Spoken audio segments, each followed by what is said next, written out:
Hey guys, we are back in Lexington, Massachusetts, and I am so excited. I'm bursting. So we are here for the anniversary day of when the Marquis de Lafayette came for his 24-state tour after the Revolution, and he came here on this day. So they are doing big ceremonies and events. Super excited. Looks like there's a good crowd. We're gonna check it out, show you what's going on, and I'll give you some more information as we go along. I'm so excited. All right, some fife and drum. So let's see what's going on. Kind of following the processional here. It's a beautiful day too.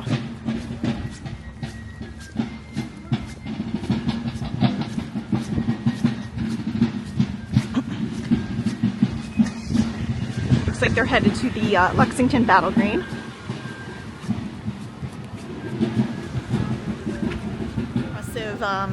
Company of Minutemen here,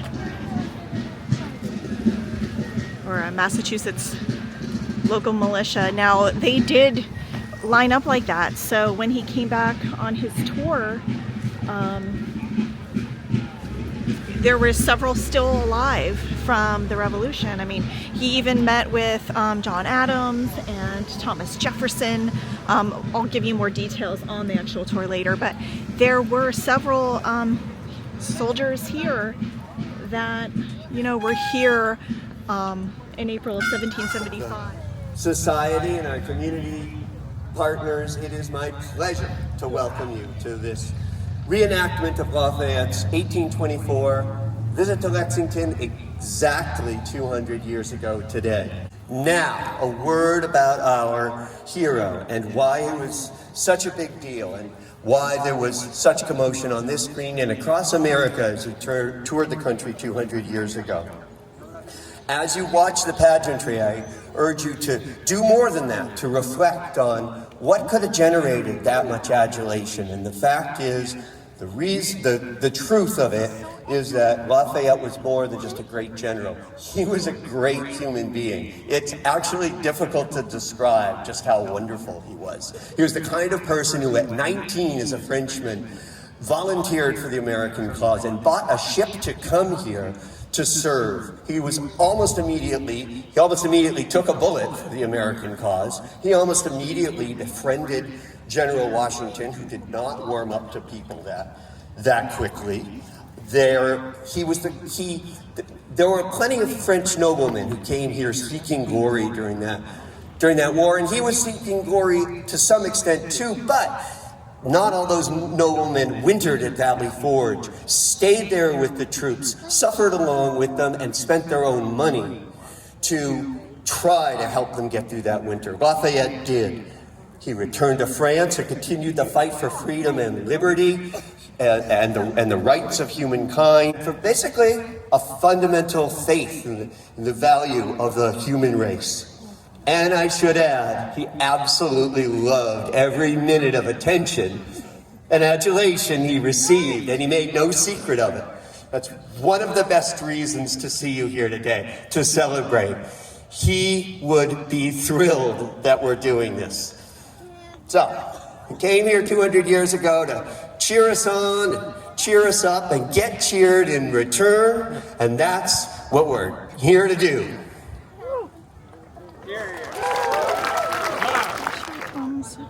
The Marquis, I know him. We're taking a short break. The Marquis shall return in a moment. I can't believe what a great crowd. This is really awesome. I'd say there's more people here than there was for the Patriots Day events. So yeah, really actual full reenactment of what happened that day. So I hear them. They're coming.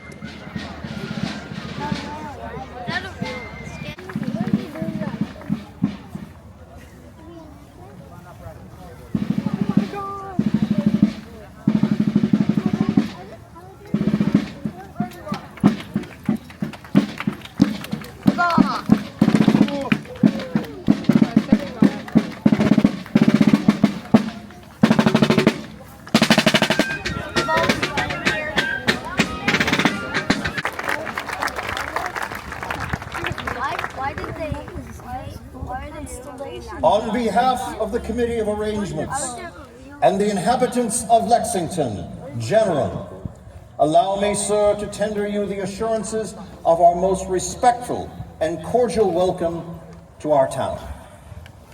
Impressed with a sense of the important services you have rendered to the country, they meet you on this occasion and upon this memorable spot with hearts swelling with every emotion, with your generous love for your exalted character and a grateful remembrance of the distinguished luster of your deeds can inspire. On this hallowed ground, consecrated by the blood of the first martyrs of liberty, was kindled that flame which roused the nation to arms and conducted them through peril and blood to a glorious independence. Here, a small band of patriots hurled the first signal of defiance to a host in arms and taught the enemies of the country that appalling truth, that Americans dare to die in defense of their rights.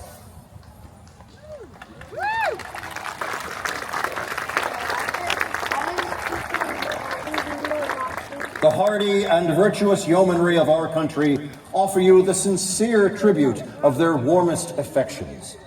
Among them, your presence has awakened emotions too powerful for utterance. With the name of Fayette is associated every comfort which sweetens the fruit of their toil, every charm that crowns the altar of domestic happiness. Under the shadow of that glorious fabric which your hand assisted in rearing, they repose in peace and security. Permit us, sir, in concert with grateful millions, to express our earnest solicitations that a life which has for so many years has been steadily devoted to the frowns of arbitrary power may be preserved for many years to come, a blessing and an honor to mankind. And when, sir, your brave associates in the War of Revolution have ceased from your earthly labors, instead of the fathers, may their children rise up to bless your memory and emulate your virtues. Monsieur. Monsieur, merci à vous tous. Merci. It is with great joy and happiness that I receive the welcome of the town of Lexington. And from you, monsieur, who spoke in a manner as honorable as it was kind. Je vous remercie. You spoke, monsieur, of the role I played, however small, in the American Revolution, which secured the independence of the Republic, which has preserved the peace, prosperity, and happiness which everywhere surrounds us, and which we all enjoy today. But in truth, monsieur, the credit is surely due to those members of the militia who fought upon that fateful day of April 1775, and to my brothers in arms in the Continental American Army, who fought, and the many of them who perished in the service of our great and noble cause. It brings me great joy to come to scenes of events so memorable as that occurred on this very spot. For it was here that was fired the first shot that would become the signal for American and universal freedom. Monsieur, I ask that you accept, and all of you who press around us with such warmth and enthusiasm, to accept the most sincere expressions of my gratitude, affection, and respect. Je vous remercie beaucoup. Monsieur. Merci à vous tous. Merci. Merci à Lexington. Merci, monsieur. Merci, monsieur.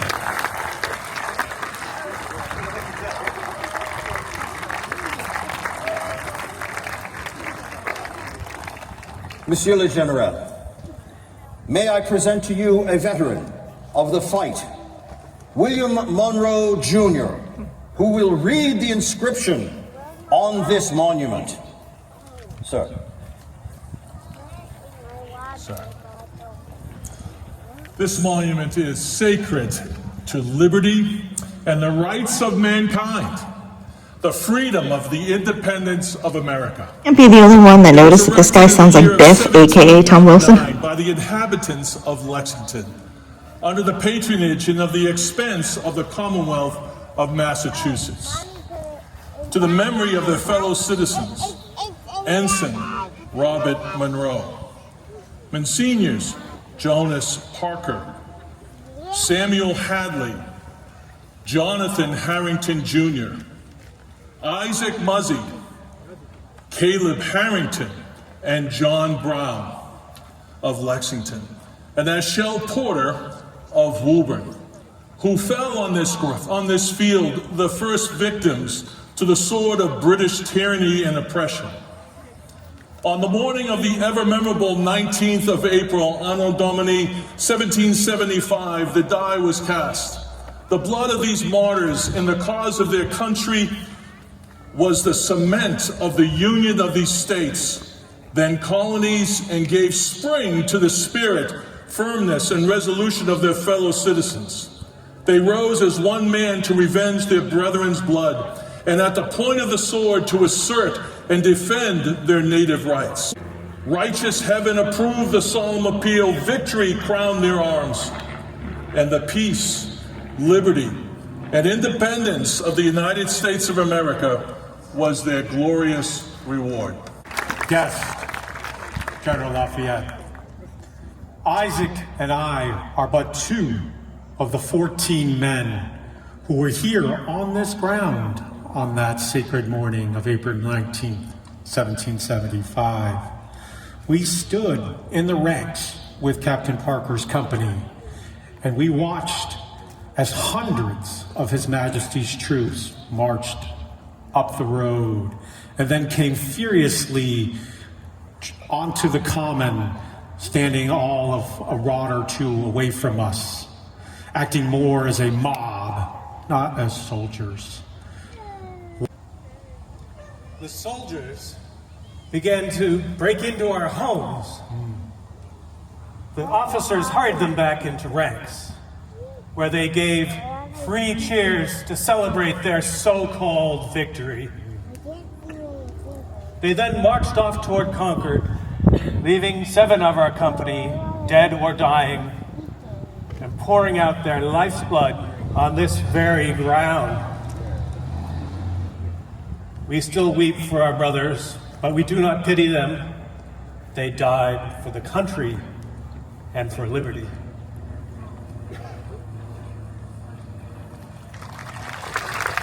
You men served and fought and bled during the first battle of the War of Independence that would secure freedom for this nation. I salute you.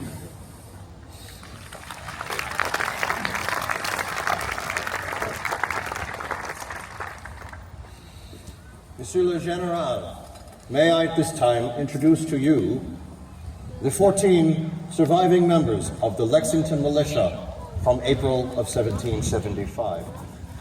General, my father carried this on April 19th, 1775.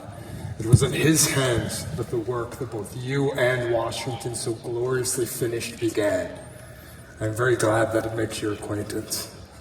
And I am very glad to have made the acquaintance of your family's treasured relic, my young friend. Inscribe upon it, if you would, the date of April the 19th, 1775, as well as the name of the patriot who made such beautiful use of it on that day. And preserve it in a box that it may be protected from the ravages of time. Merci, monsieur. We'll do as you say, General. Being so affectionately received here in Lexington. To have stayed here and greeted you on this hallowed ground. To have met the remnants of that band who fought and bled upon this very field. It is a great honor that you have given me. And I wish that all of you would accept my most profound sentiments of gratitude and affection.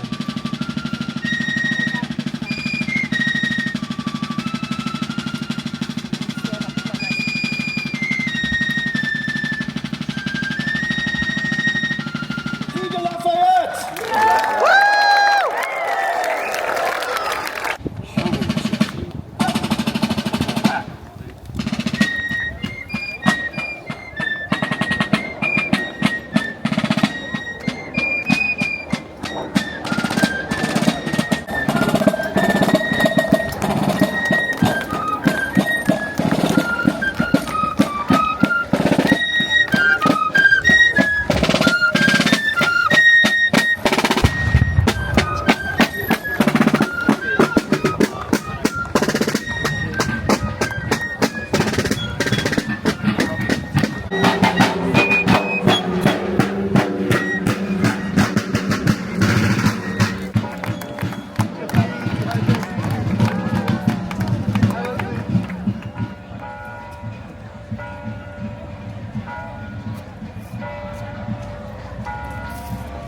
That was fantastic. I'm trying to collect my thoughts on it. It was really like, you know, almost like being here, and I've imagined it a million times, so emotional.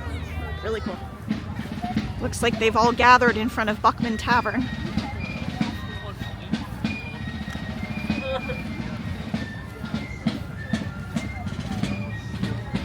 I'm glad to see so many people out enjoying this.